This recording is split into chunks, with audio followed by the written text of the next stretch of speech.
At nagbabalik ang NCAA Season 91 at lamang na nga ang ating Letran Knights with a score of 50 sa ating Perpetual Altas with a score of 26. Ngayon sa ating halftime, samahan natin si Scotty Thompson at ang ating mga Perpetual Altas sa isang tour kung saan sila tumatambay sa University of Perpetual. Panoorin nyo ito.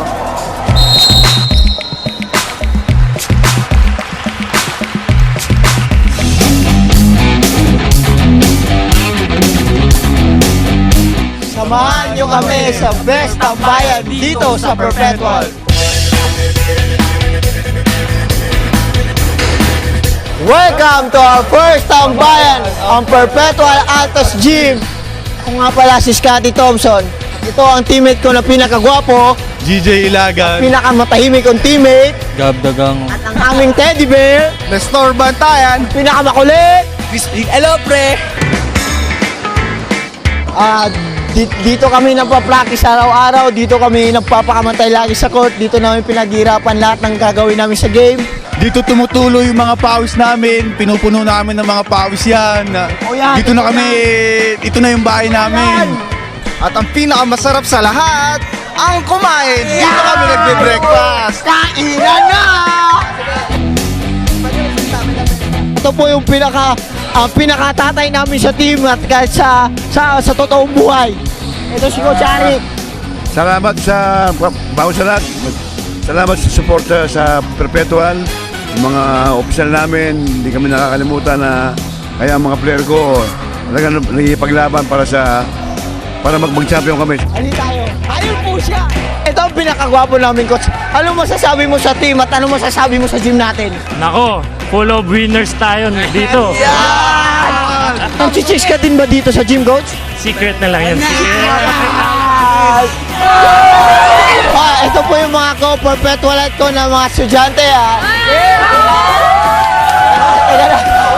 Sinong gusto mo sa varsity? Si Coronel. Yeah, si Coronel. Sinong crush mo sa team? Ikaw! Oh, ako!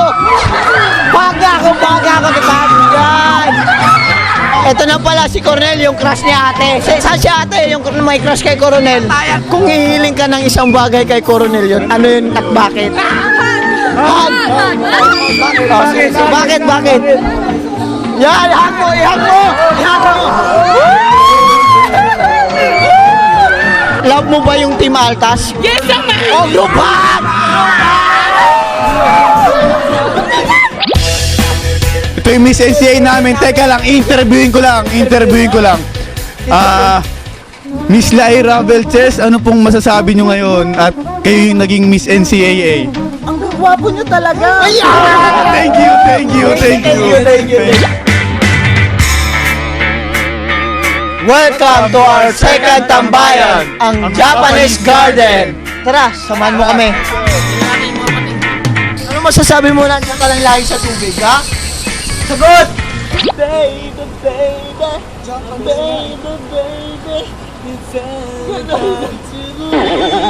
Welcome to our third tambayan dito sa Perpetual School of Aviation. Uwi po tayo sa amin. This is Scotty Thompson. Just sit back and relax.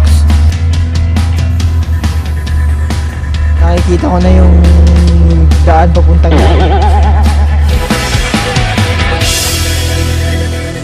Thank you sa pagsama sa amin dito sa tambayan ng Perpetual. Sana nag-enjoy kayo.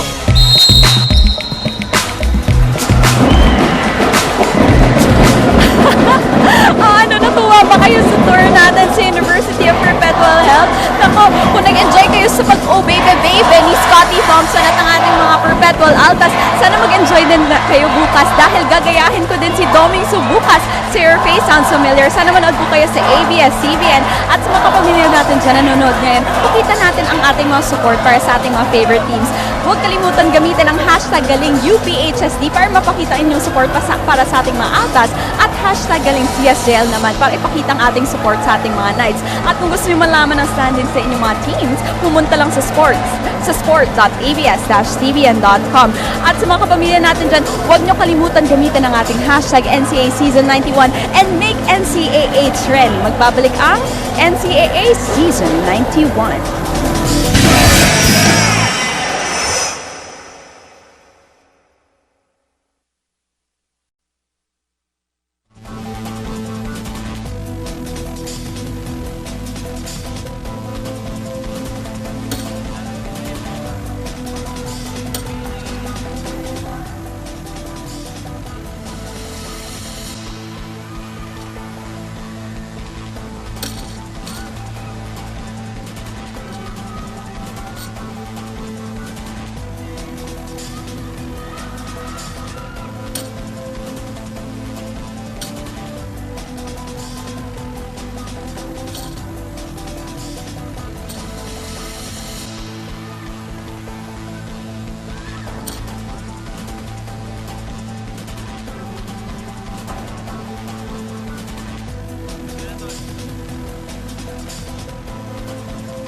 Inyo pong napapanood ang Season 91 ng NCAA, handog sa inyo ng ABS-CBN Sports. At pinapaalala po namin sa lahat ng mga PLDT Home and Smart subscribers, you guys can enjoy entertainment everywhere with the country's biggest selection of videos on demand from iFlix. Ang kailangan nyo lang gawin ay pumunta sa iflix.com to start your complimentary 14-day trial today. Ang ating talaan at the half, Colegio de San Juan de Letran, 50-26 lamang para sa panig ng Perpetual Altas. Maraming salamat muli sa inyong pagtutok ngayon. Anton Rojas kasama si Coach Mix Bustos. 2 players matching the entire output of Perpetual in the first half, Coach Mix. It has been a Kevin Racal and a Mark Cruz show.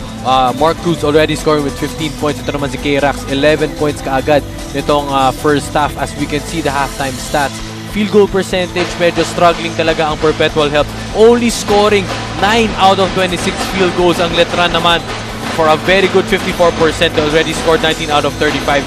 Perimeter points, mas naniig doon ang Letran Knights with those coming off the picks, off the curls, mga jump shots nila Jom Soliano, Ray Publico, Mark Cruz, and everybody else. And they committed, Perpetual Help committed rather 19 turnovers compared to the 8 by Letran, which translated to 26. Wow, 26 turnover points, or equaling the total output of Perpetual Help. And Perpetual, or rather Letran, averages 27.9 points off turnovers per contest. Ito ang mga top performers ng dalawang koponan. Well, Scotty Thompson with 6 points. That hasn't been an easy 6 points para kay Scotty Thompson. Gerald Dizon naman with a 3 and a 2-point bucket, 5 points. Si Bright Acueti also couldn't find his groove today ngayong first half as 5 points pa lamang siya. Mark Cruz, ito nga, waxing out early, 6 out of 14 field goals. Kevin Racal, 4 out of 5, 80% from the field. Grabe yung mga pinakita ng aggressiveness towards the basket. And Ray Publico already with 8 points and 3 rebounds. Enter naman ang shot chart ng reigning MVP Scotty Thompson. Pretty quiet dito sa ating first half, Coach Mix. Well, Anton, Thompson has been really looking for his teammates, looking for his playmaking. Gusto niya makuha yung groove na doon, pero sa 8 shots sa kanyang tinira, wala siyang naipasok mula sa 3-point line, at ito naman struggling inside the paint. Again, it hasn't been easy for Scotty. Talagang swarming sa kanyang depensa, kaya medyo poor ang kanyang performance ngayong first half. Pero kailangan talaga magising nitong koponan ni Coach Aric Del Rosario, dahil kung matatalo sila, tapos na ang kanilang Season 91 sa NCAA. At eto, third quarter na po. Maraming salamat muli sa inyong pagtutok ngayon. Anton Rojas kasama si Coach Mix Bustos, and of course at courtside kasama rin natin si Myrtle Sorosa. Now, if you're Perpetual, you know, Mix, I know you've been in so many locker rooms before, and at halftime, your coaches, your fellow coaches deliver speeches para ma-hype up ang koponan. What do you think was the atmosphere sa dugout with Coach Aric Del Rosario? Well, one thing's for sure, you know, if Coach Aric really talagang biniin nila sa players, baka mas bumaba ang kanilang moral ngayon nga at tinatambakan sila ng 24 points. Pero most likely, ang dugout atmosphere nila Coach Aric and the coach just to hype up and motivate their teammates na 20 minutes pa ang basketball. Marami pang pwede mangyari. We've seen crazy things happen in basketball, just to take it one possession at a time. And just like this defensive stop by Sadiwa. Sadiwa lobs it up top for Mr. Brightside. May foul sa likod. Tinawag dito kay Felix Aprecu. 2 early fouls committed by Letran. It's important for Perpetual to again go aggressive towards the basket. Get those makahabol para sa free throws habang hindi gumagalaw ang oras. They're trying to establish Mr. Brightside underneath. And why not? He's the number 3 scorer in the NCAA. Pero sa puntong ito, 8 pa lang ang naipapasok ni Acueti. Well, it's also interesting, Anton, nung first half, yung combined na turnovers and fouls ng Perpetual ay 33. Yun ang number. And medyo na-exceed na yung number niya compared the total number of points, which was only 26. Cruz stops, pops, kicks it out. Soliano too strong on the jumper. Sadiwa napulot ang bola. There we go. They have to make the game faster. Kailangan talaga bilisan nila going towards the fast break. Salpukan sa ilalim, tinawagan ng offensive foul. Itong si Bright Acueti. Pero balikan muna natin itong strong move of the game brought to you by PLDT Home DSL, the #1 home broadband. Right. A clear offensive foul by Bright Acueti. Medyo nanggigil siya dun sa drive na yun. As we can see here, he lowered his shoulder at medyo nilabas niya ang kanyang siko of clear offensive foul call by the offense. K-Rax. And that's another foul on Acueti. Or rather, Dagamon. Tinawag kay Dagamon yung personal foul. Nakalusot doon si Bright Acueti.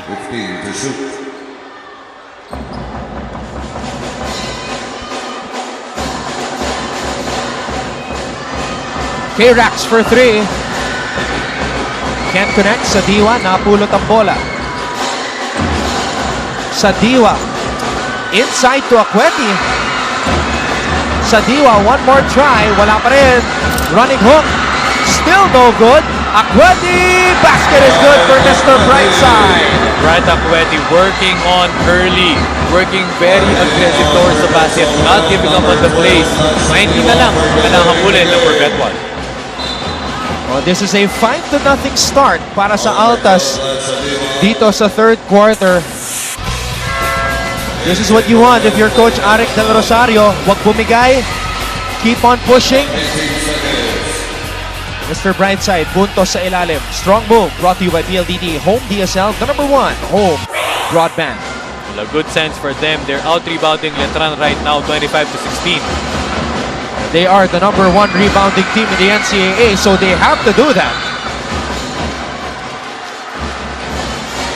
Well, credit that also to the 10 offensive rebounds by Perpetual as a whole. So again, more possessions, more chances of making the baskets.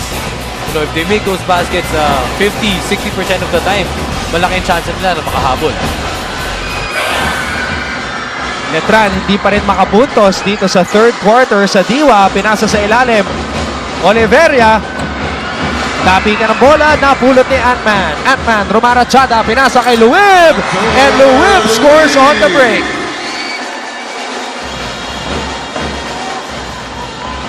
Unang field goal ng Letran dito sa third quarter. Courtesy of Major Luwib with a special delivery from the Ant-Man. Acueti underneath, count the basket plus the foul. And there you go, Bright Acueti going aggressive towards the basket.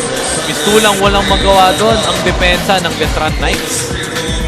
Fast play of the game brought to you by PLDT Home DSL, the #1 home broadband. They're not wasting any time. Itong Letran on that fast break, tumatakbo kagad si Marcus and Macchuluwid.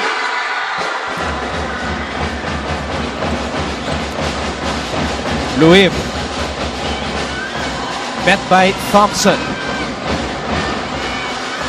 Luwib, pinasa kay Soliano. That's a foul on Sadiwa.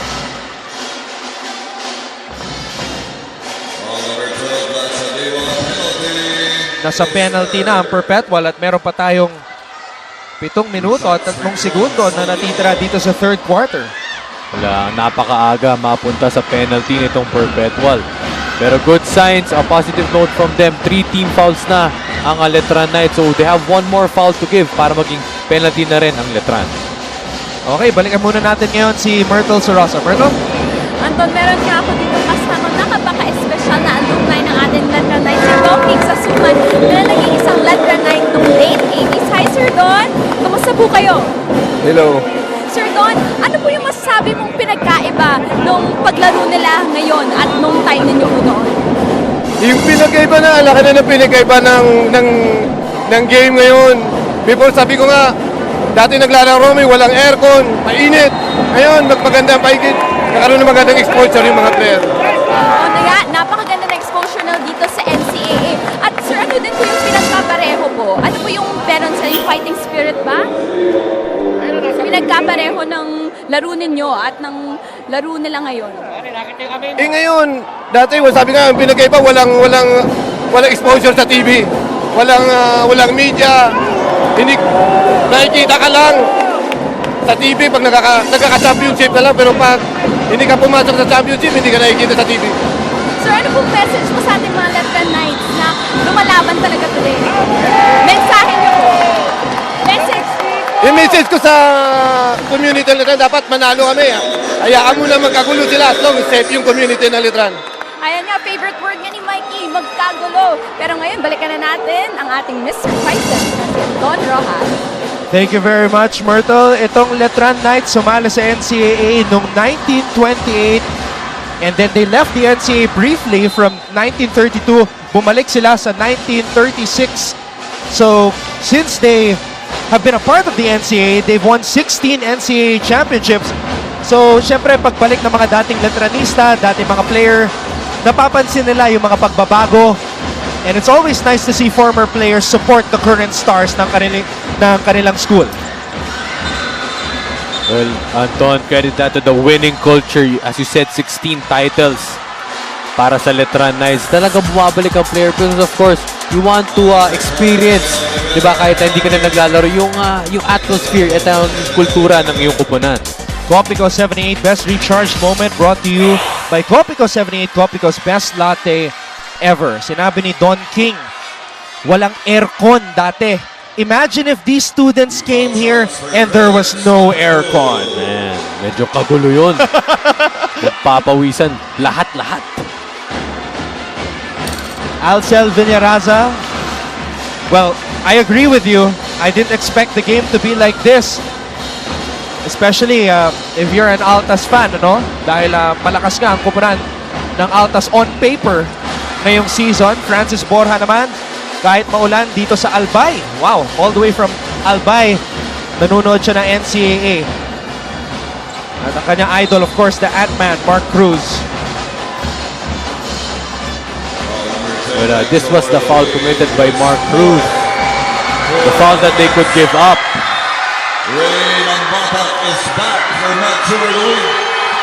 Well, this is a great moment for the Letran community. Report ni Myrtle kanina na balak ni Ray ng Bata na bumalik sa laro sa third quarter. And it's the third quarter right now. Nagbalik nga itong si Stingray. Well, buti na lang hindi ganun ka-grabe o kalala yung ininda ni Ray ng Batak. Siguro nayanig lang yung kanyang ulo doon for a moment. Pero good thing for Ray, nakabalik na siya sa larong ito. Timeout muna tayo. Magbabalik po ang bakbakan sa pagitan ng Knights at Altas. After a few reminders, manatili po kayo nakatutok dito lang sa ABS-CBN Sports in Action.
Inyo pong natutunghayan ang kampo ni Coach Alden Ayo, the Letran Knights. As we've been discussing a while ago, makes ito magiging sitwasyon kung mananalo ang Letran. Well, ito nga, pinag-usapan din natin to earlier. San Bede and Letran will tie. If they win, will tie at 13-5. And then magkakaroon tayo ng three-way tie at third place for JRU Mapua and Arellano at 12-6. And unfortunately, Perpetual Help will be eliminated if Letran wins this ball game. And if ever they get eliminated, this is going to be the first time in the Aric Del Rosario era na hindi makakarating sa Final Four ang Perpetual. Racal receives the pass from Soliano. Panggaan sa ilalim, tinawagan ng foul. Ang isa sa mga miyembro ng Altas, it's Coronel, AJ Coronel. As we see this Copico 78 Best Recharge Moment brought to you by Copico 78, Copico's best latte ever. Well, loose ball foul means 2 free throws and maaga ngang nasa penalty itong Perpetual Help. You just really have to stay disciplined, stay focused on their defense because if they give up those cheap and tiki-taki fouls, Nako, talagang pupunta sa free throw line itong Letran Knights. The Stingray, in his 3rd season for the Letran Knights, knocks in that free throw. Matapang talaga nitong batang to. Ray ng Batak, tinamaan sa labi sa kanyang huling laban kontra sa San Beda. After getting hit, he still played in that game. Kanina, tinamaan ng kaliwang balikat ni Coronel and he's back on the floor now. Backing violation tinawag dito kay Thompson. Wala naging backing violation yun dahil nandito na siya sa front court. Nasalo na yung bola. He stepped on the line. Kitang-kita yun ng ating mga Hawkeye referees.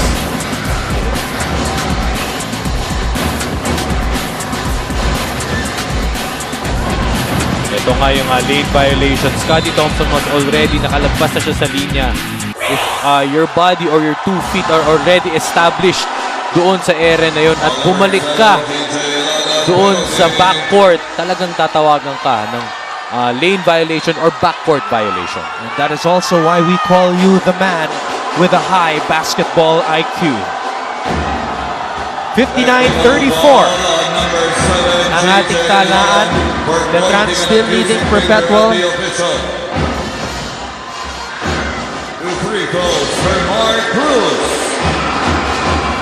Now, a Perpetual player has just been charged with a technical for taunting.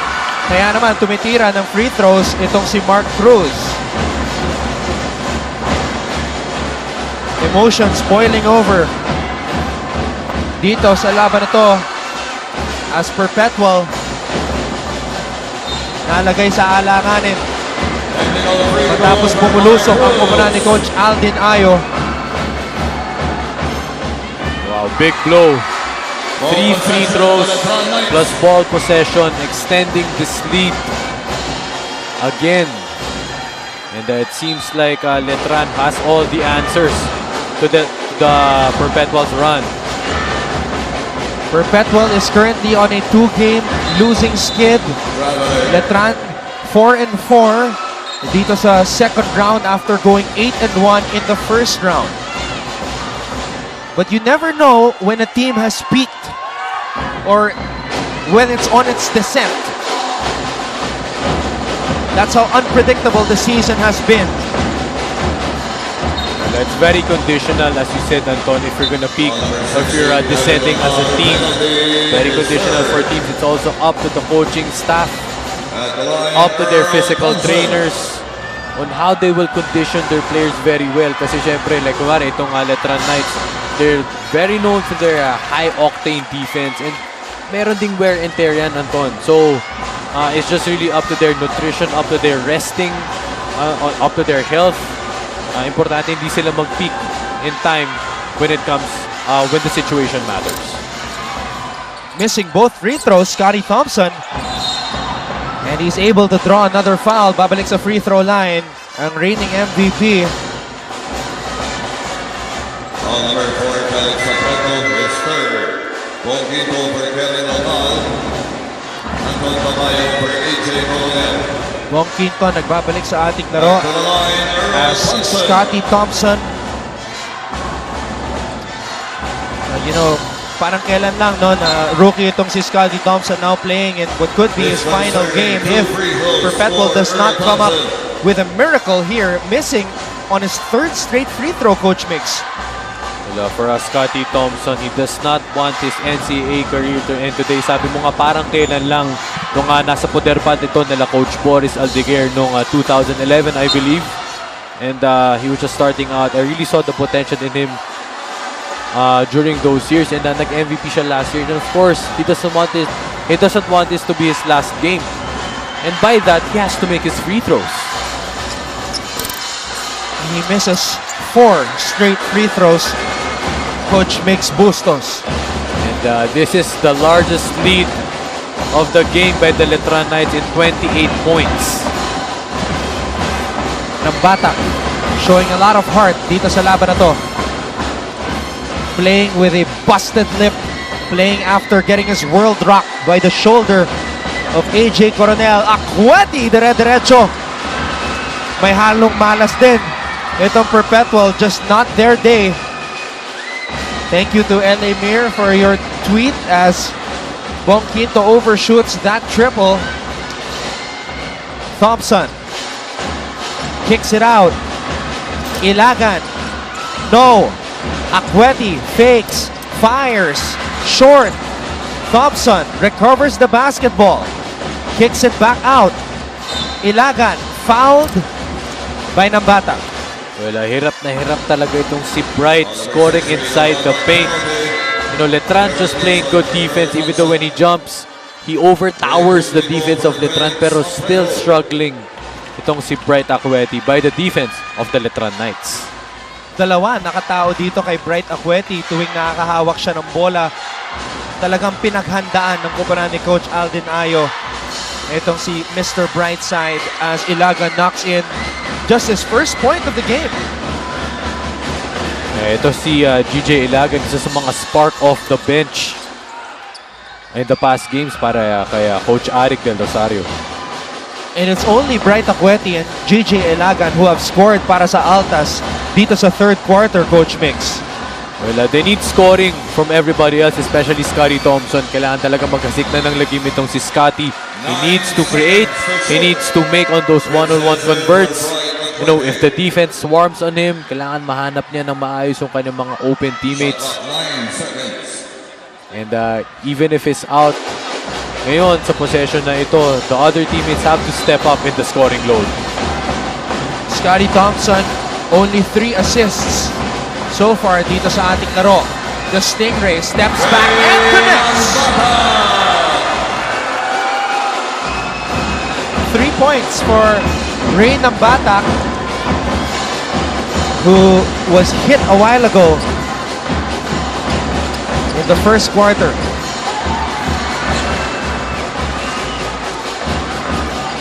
Cruz met by Gallardo.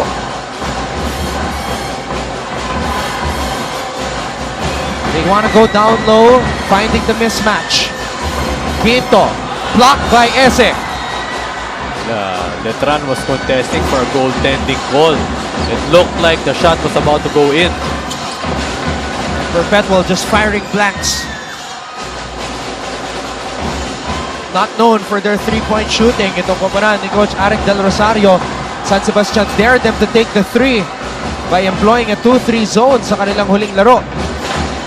And Letran also daring them to fire from the outside dito sa laban na to.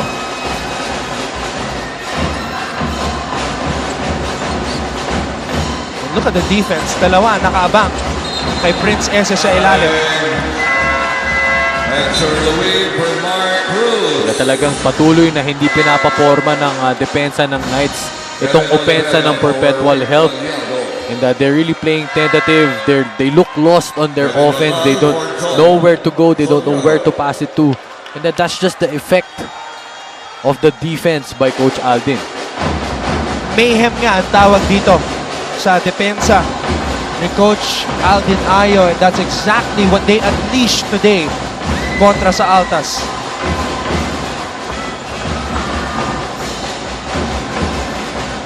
Publico, pinasa kay Luib. Luib umatake, binalik kay Publico.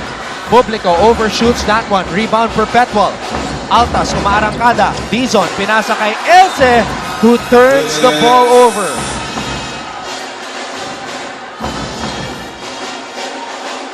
That's the 27th turnover para sa Perpetual dito sa laban na to, Coach Mix. 27 turnovers by the Perpetual Health. And that is still 26 points of turnovers para sa Letran.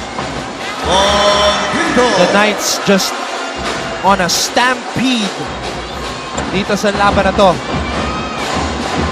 Running all over the Altas, and that's just frustration on GJ Ilagan na agawan, kumapit sa jersey ni Ray Nambata.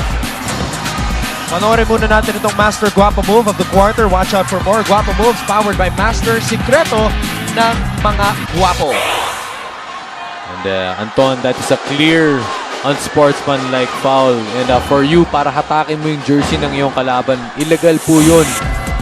if tayo po ay naglalaro sa ating mga liga, ito nakita natin si Iliaga na purposely na hinatak yung jersey. Hindi pwede yun sa ating mga opisyalis and a clear sportsmanlike foul. 2 free throws again plus ball possession para sa Letran Knights. Partner, nanonood pala si Ivan Villanueva, dating bahagi ng Letran Squires. Tinanong niya ako on Twitter, bakit hindi naglalaro kanina si Ray ng Batak?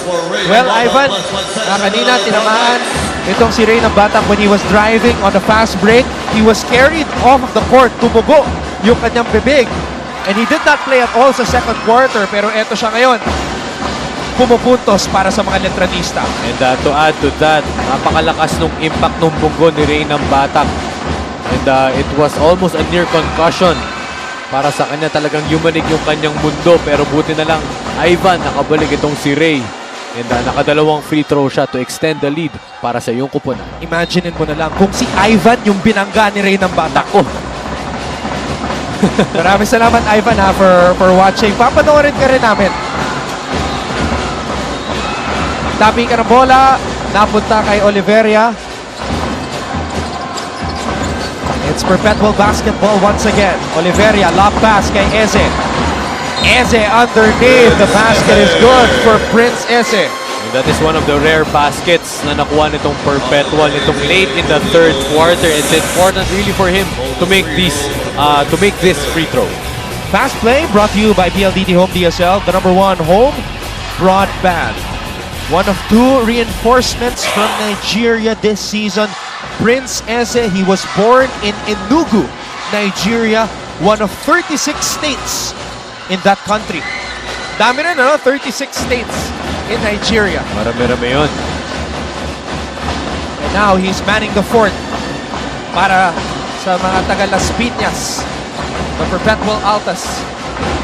Rakal, kapos ang kanyang tira. Eze nearly throwing the ball away. Difficult shot by Oliveria. Perpetual doing things out of character, Coach Mix. Well, that offensive rebound, that loose ball possession, nahuli si Prince Eze kasi medyo itinulak niya yung kalaban doon and kitang-kita ng ating mga referees. And right now, they just, Perpetual Health just looks out of shape. Lacking confidence in their game as they're trailing by 30 points. Very uncharacteristic. But again, you know, Anton, in these types of games, you can never count it out until the final buzzer. Kahit 30 points ang kalamangan, hindi pa tapos ang laban. So pwede pa bumawi at pwede pang humabol ang Perpetual Health. Ito kanina yung foul ni Prince Eze kay Ray Publico. At nagpapahinga ngayon si Bright Acueti at si Scotty Thompson. So we will have a rested Scotty and arrested Bright to start the fourth quarter. But they turn the ball over and Kevin Rakal goes all the way. Automatic fast break. Once they get the turnover, 1 or 2 guys are just automatically running down the floor for those fast break points. At yun ang unang puntos ni K-Rax dito sa second half. Meron ng 13 puntos si Rakal. Prince Eze will head back to the free throw line.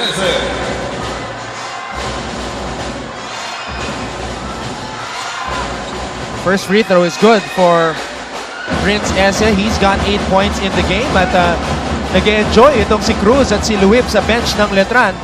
They can afford to do that right now. But again, like you said, Coach Mix, we still have 1 more quarter to play. But it's important for Perpetual Health just not to look at the score. Wag nila muna tingnan yung oras, wag nila tingnan yung score. Importante lang just to play 1 possession at a time. Dumepensa lang. Yun lang muna ang kanilang isipin. And, hindi yun mag-work kung if they let those kinds of plays slip. The Knights just dissecting the Altas defense. What a nightmare of a ball game for the team of Coach Arik Del Rosario. Again, this is supposed to be the #1 defensive team in the NCAA. Talking about Perpetual. Again, inuulit ko po, ang points allowed ng Perpetual, 64.8 points per game. Right now. Pero ngayon, Anton, ang gandang point na sinabi mo, 68 points per game. 64.8. 64.8 points per game, and ngayon they've already given up 72.